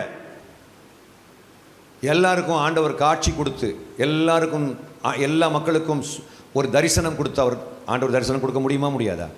தேவனால் கூடாத காரியம் ஏதாவது உண்டா? முடியுமில்ல. அப்போ எல்லாருக்கும் கொடுத்துடலாம்ல, மாற்றிடலாம்ல, அதானே? அப்போ ஏன் மாற்ற மாட்டேன்றாரு ஆண்டவர்? பவுலை மாற்றினாரா இல்லையாக்கா? ஒரே நாளில் பவுலை மாற்றிட்டு போயிட்டார். அதுக்கு ஒரு பெரிய விசேஷமா இல்லையே? சவுலாக இருந்த பவுல் கிறிஸ்தவங்களை கொலை பண்ணிக்கிட்டு இருக்கிறாரு, பர்மிஷன் வாங்கி கொலை பண்ணுறாரு. அவ்வளோ ஆமாம், பெரிய அதிகாரிகள்கிட்ட பர்மிஷன் வாங்கி போட்டு தள்ளுறாரு. எல்லாம் கிறிஸ்டியன்ஸ் எல்லாம் கொண்டுகிட்டே இருக்கிறாரு. அப்படிப்பட்ட மனுஷன் டக்குன்னு அப்படியே குதிரையிலிருந்து கீழே விழுந்து கண்ணை குருடாக்கி அனனியாக்கிட்ட போய் ஜெபம் பண்ணி கண்ணிலிருந்து மீன் செதில் மாறிப்பட்டது விழுந்து அந்த மனுஷன் பார்வை அடைந்து ஒரு பக்கா ஊழியக்காரனாக கர்த்தர் மாற்றி எடுக்கிறார். இது மாதிரி மோடி ஐயாவை மாற்ற முடியுமா, முடியாதா? மோடி ஐயா வீட்டில் உட்காந்துருக்கும் போது ஆண்டவர் மோடிக்கு காட்சி கொடுத்து மோடி மோடி அப்படின்னு ஆண்டவர் கேட்க, பத்தாயே ஜி ஆப் கோனே பாய் அப்படின்னு மோடி கேட்க, ஆண்டவராகிய இயேசு கிறிஸ்து 2000 ஆண்டுகளுக்கு முன்பு உனக்காகவும் இந்த உலக மக்கள் எல்லாருக்காகவும் தன் உயிரை கொடுத்த ஆண்டவராகிய இயேசு கிறிஸ்து நானே. நீ என்னை ரொம்ப கஷ்டப்படுத்துகிற மோடி. அப்போது ஆண்டவர் சொல்கிறாரு, நான் தான் உனக்காக மரித்தேன் என்பதை நீ நம்பி என்னை இரட்சகராக ஏற்றுக்கொண்டு, நீ ஏற்றுக்கொண்ட விஷயத்தை இந்தியா முழுவதும் உள்ள மீடியாவுக்கும் 24 மணி நேரத்துக்குள்ளால எல்லா மீடியாவுக்கும் நீ கொண்டு சேர்க்கல மோடி, நீ ஆயிடுவ பாடி அப்படின்னு ஒரு பஞ்சு டயலாக் சொன்னால் அதுக்கு பிறகு மோடி இந்துவாக இருப்பார்ன்ற. அடுத்த நாள் 10 மணிக்கு வீடியோ கேமரா எல்லாம் ஆயிரக்கணக்கான கேமரா வச்சுக்கிட்டு மக்கள் நிற்பாங்க.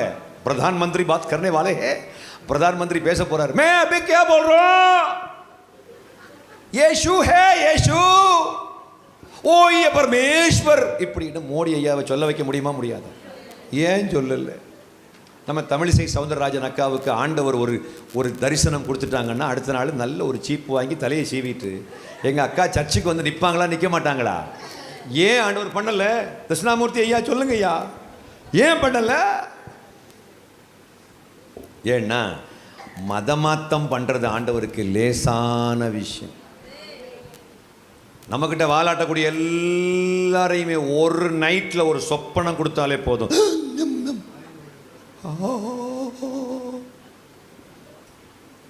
கடவுளுக்கு அவ்வளோ வலிமை இருக்கும்போது ஏன்பா இதெல்லாம் பண்ணல? அவங்கள ஒரு செகண்ட்ல மொத்த உலகத்துக்கும் காட்சி கொடுக்க முடியும். அமெரிக்க ஒயிட் ஹவுஸில் நின்று பேச முடியும் கடவுள். எந்த மனுஷனை மாற்ற முடியும்? எந்த இஸ்லாமிய தீவிரவாதிகளை எந்த மனுஷனை மாற்ற முடியும்னா ஏன் மாற்ற மாட்டேன்றாரு? நான் ஆண்டோட கேட்ட கேள்விக்கு பதிலும் கொடுத்துட்டாரு. சொல்லவா? எத்தனை பேருக்கு சொல்ல நான் சொல்லது நான் கேட்க ஆசைப்படுறீங்க? அதுக்கு வேற ஒன்றும் இல்லைப்பா. இயேசு எதற்காக மரித்தார் தெரியுமா?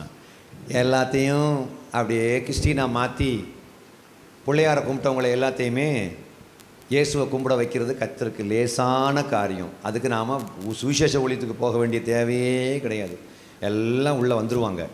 ஆனால் பிசாசு ஆண்டவரை பார்த்து சொல்லுவான், இதெல்லாம் ஒரு திறமையா, இதெல்லாம் ஒரு பெரிய சாதனையா என்ன அப்படின்னு கடவுள்கிட்ட வந்து பிசாசு கேட்பான். அப்போ எது ஆக்சுவல் திறமை அப்படின்னா, இந்த அற்புதத்தை காட்டி மக்களை கூட்டிகிட்டு வரதை விட, நான் அற்புதத்தை ருசித்தவன், ஆனால் அற்புதத்தை காட்டி மக்களை கொண்டு வரதை விடவும் ஏற்கனவே கர்த்தரிடம் வந்த மக்களுக்கு குணத்தை காட்டி மக்களை கொண்டு வரோம்ல, அதான் உலகத்தில் மிகப்பெரிய சாதனையாக கடவுள் பார்க்கிறார். அல்லேலூயா சொல்லலாமா? எதுக்காக இப்படிப்பட்ட மரணம் அடைய வேண்டும்? மக்களை ஏங்க, கடவுளை வணங்காமல் இருந்த எத்தனை பேர் பழைய உடன்படிக்கையிலேயே அவங்க அற்புதத்தை பார்த்து மாறி இருக்காங்களே. ராகாப் என்ற பெண்மணி யார்? ராகாப் என்ற பெண்மணி ஒரு வேசித்தனம் செய்த ஒரு பெண்மணி. அந்த அம்மா யார் அப்படின்னா வாசிக்கலாம். அவங்க வந்து யோசுவா 2ஆம் அதிகாரத்தினுடைய முதல் வசனம் வாசிங்க.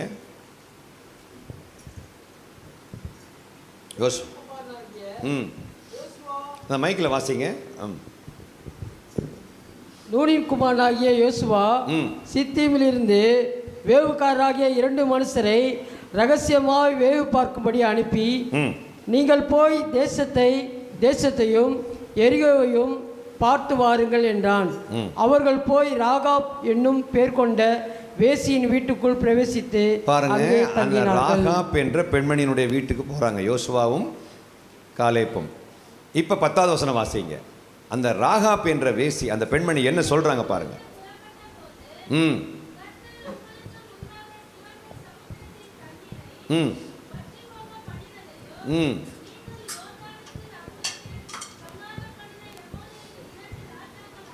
ம் ம் ம்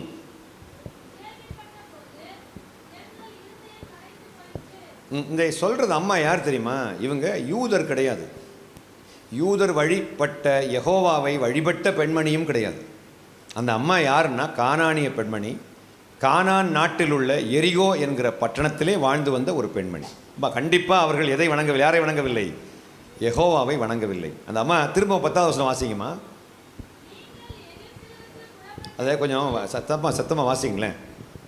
நீங்கள் எகிப்திலிருந்து புறப்பட்ட போது கர்த்தர் உங்களுக்கு முன்பாக சிவந்த சமுத்திரத்தின் தண்ணீரை வற்றி போக பண்ணினதையும், நீங்கள் யோர்தானுக்கு அப்புறத்தில் சங்காரம் பண்ணின எமோரியன் 2 ராஜாக்களாகிய சீகோனுக்கும் ஓகுக்கும் செய்ததையும் கேள்விப்பட்ட போது எங்கள் இருதயம் கரைந்து போயிற்று.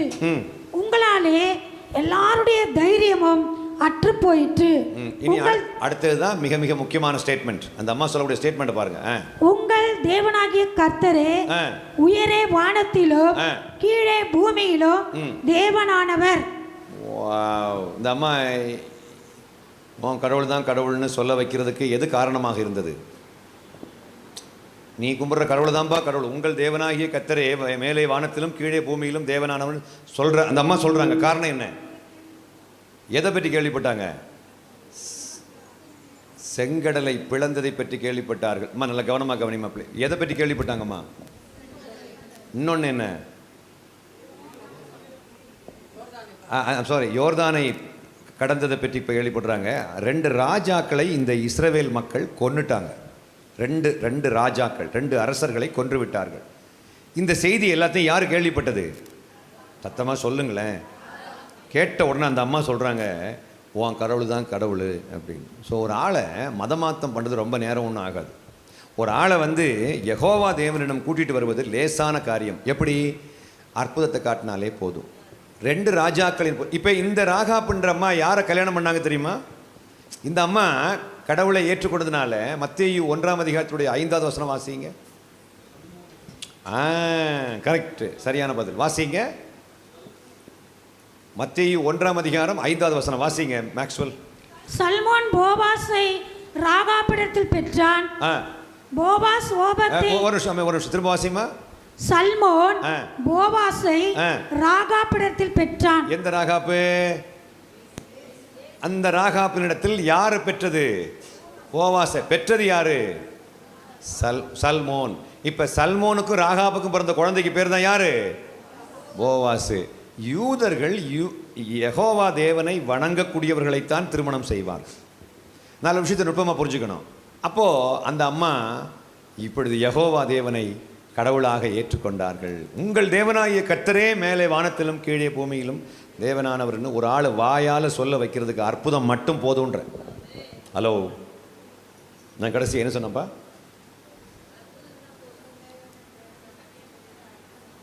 ஏன் பாப்பா நைட் நல்லா தூங்கலையா? சத்தமாக சொல்லுங்களேன், என்னாச்சு? என்ன போதும்? அற்புதம் மட்டும் போதுமே. 2 ராஜாக்களின் புஸ்தகம் 5ஆம் அதிகாரத்தினுடைய 17வது வசனம். 2 ராஜாக்களின் புஸ்தகம் 5:17 வாசிங்களேன். வாசிங்க. மைக்கில் வாசிங்கம்மா ப்ளீஸ். 17 5:17. அப்பொழுது நாகமான், ஆனாலும் 2 கோவேறு கழுதைகள் சுமக்கத்தக்க 2 பொதி மண் உமது அடியேனுக்கு கட்டிட வேண்டும். உமது அடியேன் இனி கர்த்தருக்கே அல்லாமல் அந்நிய தேவர்களுக்கு சர்வாங்க தகனத்தையும் பலியையும் செலுத்துவதில்லை. சொல்றது யார் தெரியுமா? நாகமான். நாகமான் யாரு? சிரியா நாட்டினுடைய படைத்தளபதி. யாரு? யெகோவா கடவுளை வணங்குறவர்கள் இல்லை.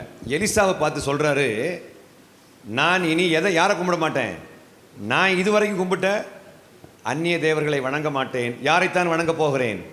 நீங்க யாரை கடவுள் சொல்றீங்களோ வணங்க போறேன். காரணம் என்ன? மேக்ஸ்வெல் அவருக்கு என்ன ஆச்சுது? அற்புதம் நடந்தது. அப்ப அற்புதத்தால மக்களை ஒரு எவ்வளவு கொம்பு முளைச்ச மார்க்கத்தில் இருந்தோம் கிறிஸ்துவிடம் தேவனிடம் திருப்ப முடியுமா? முடியாதா? அப்போ மக்களை எப்படியாக இந்த பக்கம் கொண்டு வரணுங்கிறது மட்டும்தான் கடவுளுடைய லட்சியமாக இருந்திருக்குமானால் இயேசு இவ்வளவு கொடிய மரணம் அடைய வேண்டிய தேவையில்லை. பழைய உடன்படிக்கையில் மோசஸ் மாதிரி ஆயிரக்கணக்கான ஆட்களை எழுப்பி விட்டாலே போதும். எலியா மாதிரி எலிசா மாதிரி ஆட்களை எழுப்பி விட்டாலே போதும். சந்துக்கு ஒரு எலியாவை எழுப்ப முடியும் இல்லை ஆண்டவர் நினச்சிருந்தா? ஒரு ஊருக்கு ஒரு எலியாவை எழுப்பி விட்டுருக்க முடியும் இல்லையா?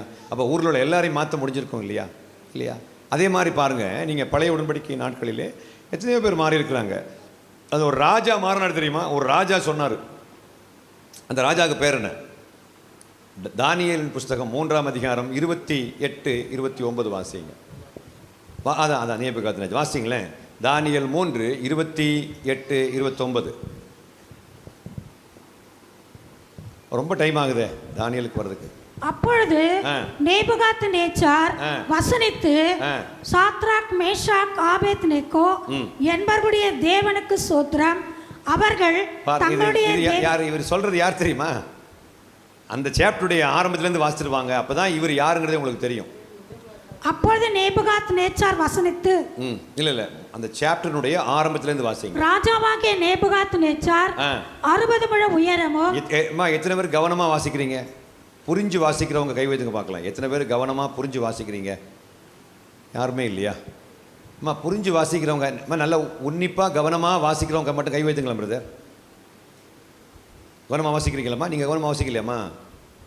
அப்படின்னா என்னதுன்னே தெரியலீங்களா ஐயா? அப்படின்னா என்னது கவனமாக வாசிக்கிறதுனா என்னதுன்னே தெரியலையே அப்படி சொல்கிறீங்க. வாசிங்கம்மா வாசிங்க. ராஜாவாகிய நேபுகாத்நேச்சார் 60 முழ உயரமும் 6 முழ அகலமுமான ஒரு பொற்சிலையை பண்ணுவித்து பாபிலோன் மாகாணத்தில் இருக்கிற தூரா என்னும் சமபூமியிலே நிறுத்தினான். யாரு? நேபுகாத்நேச்சார் அரசன். அவர் பாருங்க எவ்வளவு எடக்கு முடக்கான ஒரு கட்டளையை பிறப்பிக்கிறார் பாருங்க. கட்டாய மதமாற்ற தடை சட்டம், கட்டாய மதமாற்ற சட்டம் மாதிரி பாருங்க. அவர் பயங்கரமான சட்டம் ஒன்று போடுறாரு பாருங்க. வாசிங்க. பின்பு ராஜாவாகிய நேபுகாத்நேச்சார் தேசாதிபதிகளையும் அதிகாரிகளையும் தலைவரையும் நியாயாதிபதிகளையும் பொக்கிஷதாரரையும் நீதி சாஸ்திரிகளையும் விசாரிப்புக்காரரையும் நாடுகளிலே உத்தியோகஸ்தர் யாவரையும் நேபுகாத்நேச்சார் ராஜா நிறுத்தின சிலையின் பிரதிஷ்டைக்கு வந்து சேரும்படி அழைத்து அனுப்பினார். ஒரு பெரிய கதைமா. இப்போ உங்களுக்கு எல்லாருக்கும் தெரியும், அந்த ராஜாவுடைய நிறுத்தின அந்த சிலையை வணங்காதவங்களுக்கு பனிஷ்மெண்ட் என்னது? தண்டனை என்னது? அக்னி சூளையிலே போடப்படுவார்கள். நல்லா கவனமாக கவனிக்கணும். இதில் 3 வாலிபர்கள் மட்டும் நாங்கள் கும்பிட மாட்டோன்னு மறுத்துட்டாங்க. யார் அவங்க? Shadrach Meshach Abednego. இப்போ பாருங்க 29. கடவுள் என்ன பண்ணார்? அவர்களை காப்பாற்றினார். 28 29 வாசிங்க. அப்பொழுது நேபுகாத்நேச்சார் வசனித்து, அவங்கள காப்பாற்றின உடனே நேபுகாத்நேச்சார் என்ன சொல்றாரு பாருங்க. ஒரு ராஜா எவ்வளவு எத்தனை கோடி ரூபாய் செலவு பண்ணி அந்த தங்க சிலையை நிறுத்தினவர் ஒரு ஆளை மாத்துறது எவ்வளவு டைம் ஆகுது பாருங்க. வசனித்து, சாத்ராக் மேஷாக் ஆபேத்நேகோ என்பவருடைய தேவனுக்கு சோத்திரம். இப்ப நாம ஒரு அலிலே சொல்லலாமே. எதுக்கு அலிலே சொன்னோம்? யாரை மாத்திட்டார் ஆண்டவர்? நேபுகாத்நேச்சார் ராஜாவே மாற்ற முடியும்னா மோடி எல்லாம் ஏமாத்துறோம் அதானே இல்லையா? ராஜா சொல்றாரு, சாத்ராக் மேஷாக் ஆபேத்நேகோ என்பவருடைய கடவுளுக்கு பேரே எனக்கு தெரியாது, ஆனா அவங்க கடவுளுக்கு சோத்திரம். அல்லேலூயா. கடவுள் பேரே தெரியாது, சோத்திரம்ட்டாரு. அது எந்த கடவுளா இருந்தானே, பிரிட்டிஷ் கடவுள், இந்தியா கடவுள், இங்கிலாந்து கடவுள், எந்த கடவுளா இருந்தாலும் அவருக்கு சோத்திரம். காரணம் என்ன? ஏன்னா அற்புதத்தை பார்த்துட்டார்ல. வாசிங்கள ரொம்ப த்ரில்லிங்கா இருக்கும். அவர்கள் தங்களுடைய தேவனை தவிர வேறொரு தேவனையும் சேவித்து பணியாமல் அவரையே நம்பி ராஜாவின் கட்டளையை தள்ளி தங்கள் சரீரங்களை ஒப்பு கொடுத்ததினால் அவர் தமது தூதனை அனுப்பி தம்முடைய தாசரை விடுவித்தார். தொடர்ந்து இனி அடுத்த வசனம் தான் பக்காவான வசனம். வாசிங்க. ஆதலால் சாத்ராக் மேஷாக் ஆபேத்நேகோ என்பவருடைய தேவனுக்கு விரோதமாக தூஷண வார்த்தையை சொல்லுகிற எந்த ஜனத்தானும் எந்த ஜாதியானும் எந்த பாஷைக்காரனும் துண்டித்து போடப்படுவான். ரொம்ப பேருக்கு சிரிப்பு வராது. ஏன் தெரியுமா? உனக்கு தான் புரியலையே. அங்க ஒரு பிரதர் ஏற்கனவே தூங்கிட்டாரு. ஆனால் உண்மையில சொல்கிறேன், உச்சி மீது வானிடிந்து வீழுகின்ற போதிலும் அச்சமில்லைன்னு தூங்குறவன், அப்படி தூங்குறவங்களை பார்க்கணும்னா சர்ச்சுக்கு தான் போகணும். உலகமே இடிஞ்சு கீழே விழுந்தா கூட சதுராண்டார். எப்படியா தூங்குறீங்க? ஆச்சரியமா இருக்குதுப்பா. என்ன அருமையான விஷயத்தை நம்ம பார்த்துட்டு இருக்கிறோம் இல்லையா? எவ்வளவு இப்போ இந்த மாதிரி நம்ம இன்னைக்கு வரைக்கும் நம்ம யோசிச்சதே கிடையாதுல்ல. மக்களையெல்லாம் மதமாற்றம் பண்ணணும்னா ரொம்ப சிம்பிள்ங்க. கடவுள் நினைச்சா சாதாரணமாய் மூர்த்தி ஐயாவை அப்படியே போய் யாருப்பாங்க சார், அவரு இழுத்துக்கிட்டு கிடக்குது சார், இன்னைக்கா நாளைக்கா தெரியல, இயேசுவின் நாமத்தில் எழும்பி நட அப்படின்னு மூர்த்தியை சொன்ன, ஏய் தட்சிணாமூர்த்தியே, ஓ ஐயோ யாருப்பா நீ? அந்த அவங்க உங்க அம்மா பேர் என்ன? கன்னியம்மா மகன் தானே நீ? ஆமாய்யா. எப்படி உன்னால பண்ண முடியுது? ஏசு. எவ்வளோ பவர்ஃபுல்லாக இருக்கும்ல. இப்படி பண்ணி எல்லாரும் வீடாக போயிட்டு, வீடெல்லாம் சும்மா டிவியில் உட்காந்து ஃபேஸ்புக்கில் உட்காந்தாலே போதும். நீ யூடியூப்பில் லைவில் உட்காந்துதான் போதும், உலகத்தையே மாற்றிடலாம். ஸ்க்ரீனுக்கு நேரம் உங்களுடைய கைகளை நம்ம ஐயா டாக்டர் டிஜே தினகரன் சொல்ல தெரியுமா? அந்த ஸ்க்ரீனுக்கு நேரம் அவங்களுடைய கைகளை திருப்புங்கள், ஆண்டவர் உங்களை ஆசீர்வதிக்க போகிறார். அப்படி அவர் சொன்ன உடனே அப்படி கையை வச்ச உடனே நோய் சுகமாகுது. இப்படி எல்லாரையும் மாற்றிடலாம்ல. என்னக்கா? கன்னியம்மா இங்கே வந்திருக்காங்களா? இல்லை, இறந்துட்டாங்களா? சோத்திரம். இறந்துட்டு அவங்க அந்த விசுவாசியாக மாறி தான் போனாங்க இல்லையா? Prize got. நல்லா கவனிங்க. அவர் சொல்கிற அப்படி பாரு, இப்போ அப்படியே ரிவர்ஸ் ஆயிடுச்சு பாரு. அவர் முதல்ல என்ன சொன்னார்? தீச்சூளையில் தூக்கி போடு அப்படின்னு. இன்னும் சொல்ல போனால் சாத்ராக் மேஷாக் ஆபேத்நேகோ என்பவர்களை தீச்சூளை தூக்கி போடும்போது எவ்வளவு மடங்கு சூடேற்றப்பட்டது? சூளை 7 மடங்கு சூடேற்றப்பட்டது. அதில் நடந்த சம்பவம், தூக்கி போனவன் பொசுங்கி செத்து போயிட்டான். தூக்கி போனவன் பொசுங்கி செத்து போயிட்டான். ஆனால் உள்ள போடப்பட்டவனோ தண்ணீர் தடாகத்திலே மிதப்பது போல் நின்று கொண்டிருந்தார்கள். அப்பதான் தலைவர் கண்டுபிடிச்சிட்டாரு, இந்த கடவுளை மாதிரி ஒரு கடவுள் கிடையாது. சொல்றது யாரு? அவ்வளோ கோடி ரூபாய் செலவு பண்ணி தங்கத்தில் செலவு வச்சவர். அது 60 முழ உயரம்னா அப்போ தங்கம் எவ்வளோ பெருசாக இருக்கணும்? 6 முழ வீதி அகலம், 60 முழ உயரம். அதை வச்சவர். இப்போ 29 வாசிங்க. அவன் வீடு எருக்களமாக்கப்படும் என்று. இல்ல 29 திரும்ப வாசிங்க. ஆதலால் சாத்ராக் மேஷாக் ஆபேத்நேகோ என்பவருடைய தேவனுக்கு விரோதமாக தூஷண வார்த்தையை சொல்லுகிற எந்த ஜனத்தானும் எந்த ஜாதியானும் எந்த பாஷைக்காரனும் துண்டித்து போடப்படுவான். பா, எவ்வளவு பெரிய கமாண்ட், எவ்வளவு பெரிய கவர்மெண்ட் ஆர்டர் வருது. வாசிங்க. அவன் வீடு எருக்களமாக்கப்படும் என்று என்னாலே தீர்மானிக்கப்படுகிறது. அவன் வீடு குப்பை மேடாக மாற்றப்படும் என்று என்னாலே தீர்மானிக்கப்படுகிறது. இவ்விதமாய் ரட்சிக்கத்தக்க தேவன் வேறு ஒருவரும் இல்லை என்றான்.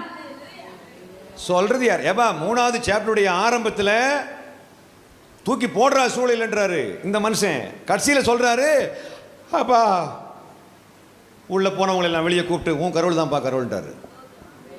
இனி இந்த கரோலுக்கு எதிராக அதே மாதிரி இப்ப இவர் மாத்தினார்ல. இப்ப 6வது சாப்டர் 25 வாசிங்களேன். 6:25 வாசிங்க. பின்பு ராஜாவாகிய தரியு தேசமெங்கும் குடியிருக்கிற எல்லா ஜனங்களுக்கும், நல்லா கவனமா கவனிக்கணும். மேக்ஸ்வெல் நல்லா கவனமா கவனிங்க பிரதர். அடுத்த கேள்வி மேக்ஸ்வெல்ட்ட வருது.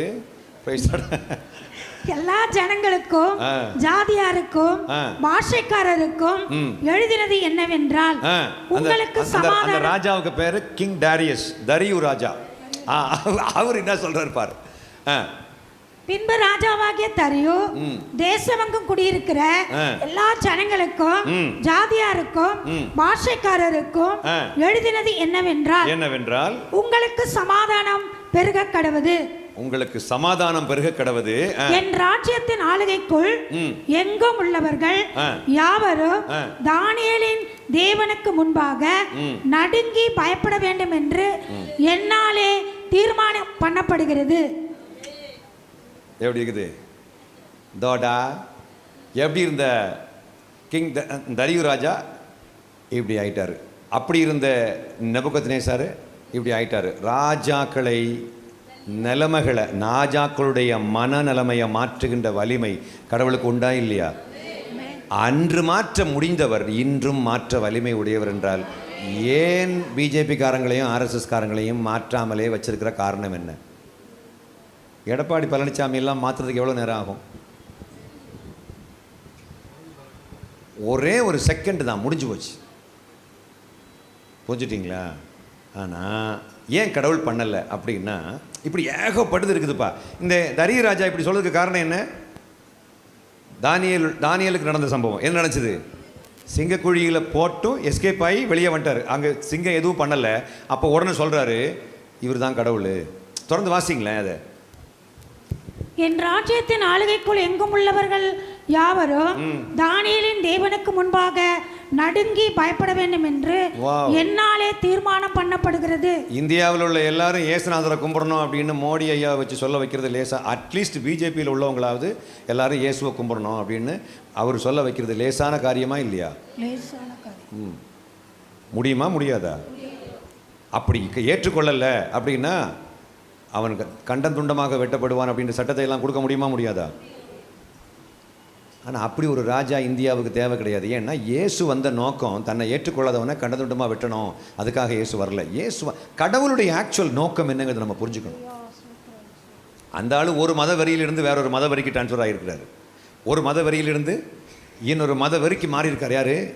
நேபுகாத்நேசார். பட் கர்த்தர் ராஜாக்களை இப்படியெல்லாம் கூட மாற்ற முடியுங்கிறத நான் சொல்ல வர்றேன். ஆனால் ஏன் மாற்றலை அப்படின்னா, கிறிஸ்துவை வைத்து கடவுள் செய்ய விரும்பியது வெறும் மதமாற்றம் அல்ல, மனமாற்றம் என்பதை நான் இங்கே பதிவு செய்ய விரும்புகின்றேன். அல்லேலூயா சொல்லலாமா? ஏன் இப்படிப்பட்ட ஒரு மரணத்தை இயேசுவுக்காக தேவன் வைத்திருக்க வேண்டும்? எத்தனை பேர் நீங்கள் என்ன வேணாலும் பண்ணலாங்க. என் ராஜ்யத்துக்கு உட்பட்டவங்க எல்லாருமே, பாபிலோனிய ராஜ்யத்துக்கு உட்பட்டவர்கள் எல்லாருமே இந்த சாத்ராக் மேஷாக் ஆபேத்நேகோ என்பவருடைய தானியேலுடைய கடவுளை வணங்கியே ஆக வேண்டும். நேபுகாத்நேசார் என்ன சொன்னார்? இவங்கள் சாத்ராக் மேஷாக் ஆபேத்நேகோ என்பவருடைய கடவுளுக்கு எதிராக பேசுகிறவனை கண்டந்துண்டமாக வெட்டு. நம்பர் 1. தரியு என்ன சொல்கிறாரு? வேற எந்த கடவுளையும் கும்பிடக்கூடாது அப்படின்னு ஆர்டர் ஜீவோ பாஸ் பண்ணிட்டாரு. வாவ்! அப்படி கடவுள் நினச்சா பண்ண முடியுமில்ல? மு.க. ஸ்டாலினை மாற்ற முடியுமில்ல? கனிமொழி ஐயா அக்கா எல்லாம் எல்லாரையும் மாற்ற முடியுமில்ல? கலைஞர் கருணாநிதி ஐயா சாகிறதுக்கு முன்னாடியே மாற்ற முடியுமில்ல? ஏன் மாற்றாமலே போயிட்டார் கடவுள்? ஏன் அவர் அந்த நாள் செத்தும் போயிட்டார். காரணம் என்ன? ஏன்னா கடவுள் நம்மை வைத்து செய்ய நினைத்தது எப்படியாகிலும் யாரையாவது பிடிச்சி உள்ளே கொண்டு வச்சுக்கிட்டு தண்ணியில் முக்கி அவருக்கு இங்கிலீஷில் பேர் வச்ச உடனே நம்ம ஏதோ பெருசாக சாதிச்சிட்ட மாதிரி நம்ம நினச்சினுக்கிறோம். But I don't think so. கர்த்தர் எதற்காக இப்படிப்பட்ட மரணத்தை கொடுக்க வேண்டும் இயேசுவுக்கு? அவர் மரித்தால் தான் சாதிக்க முடியும் என்பது என்ன? இப்படிப்பட்ட ஒரு கொடிய மரணம். தேவன் தன்னை பரியாசம் பண்ண ஒட்டார் என்று வேதாகமம் சொல்லும் பொழுது இயேசு கிறிஸ்துவை பிதாவாகிய தேவன் ஏன் பரியாசம் பண்ண விட்டார்? இயேசுவை மக்கள் பரியாசம் பண்ணாங்களா இல்லையா பாப்பா? யார் பண்ணது? கிட்ட நின்று போர் வீரர்கள். ஏன் இன்னைக்கும் மக்கள் கொஞ்சம் பேருக்கு இயேசுவை கிண்டல் பண்ணுறாங்களா இல்லையா? பண்ணதானே செய்கிறாங்க. அப்போது அப்படி இருக்கும்போது அப்படிப்பட்ட ஒரு மரணத்துக்கு இயேசு தன்னுடைய, அதாவது பிதாவாகிய தேவன் தன்னுடைய மகனை ஏன் விட்டு கொடுத்தார்? அதை நம்ம நல்லா தெளிவாக புரிஞ்சுக்கணும். வாசிக்கலாம், அந்த வசனத்தில் வாசிக்கலாம். ரோமர் 5:8 ரோமர் 5:8 வாசிக்கலாம். நாம் பாவிகளாய் இருக்கையில் கிறிஸ்து நமக்காக மரித்ததினாலே தேவன் நம்மேல் வைத்த தமது அன்பை விளங்க பண்ணுகிறார். வாவ்! நாம் பாவிகளாய் இருக்கையில் கிறிஸ்து நமக்காக, நாம் அடைய வேண்டிய தண்டனையை கிறிஸ்துவுக்கு பிதாவாகிய தேவன் கொடுக்கும் போதுதான் நான் எதை புரிந்து கொள்கிறேன் பாஸ்டர்? நான் எதை புரிந்து கொள்கிறேன்? எதை புரிந்து கொள்கிறேன் தம்பி? நான் என்ன புரிந்து கொள்கிறேன்? கடவுள் என் மேலே எவ்வளவு அன்பு வைத்திருந்தார் என்பதை